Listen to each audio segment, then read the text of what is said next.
બનાસકાંઠા જિલ્લાના પાલનપુર તાલુકા મથકે એસીબીની સફળ ટ્રેપ સામે આવી છે,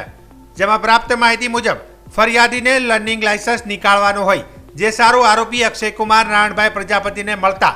આરોપી અકીલ હુસેન સલીમ હુસેન સૈયદે ઓનલાઈન ફોર્મ ભરી કાયદેસરની સરકારી ફી 900 ભરાવ્યા હતા। તે ઉપરાંત કોમ્પ્યુટર ટેસ્ટ આઈટીઆઈ પાલનપુર ખાતે ડાયરેક્ટ પાસ થવાનું સેટિંગ કરવા સારો ₹3300ની બંને આરોપીઓ ભેગા મળી માગણી કરી હતી, જે લાંચના નાણાં ફરિયાદી આપવા માંગતા ન હોય ફરિયાદીએ પાલનપુર એસીબીનો સંપર્ક કરી ફરિયાદ આપતા ફરિયાદના આધારે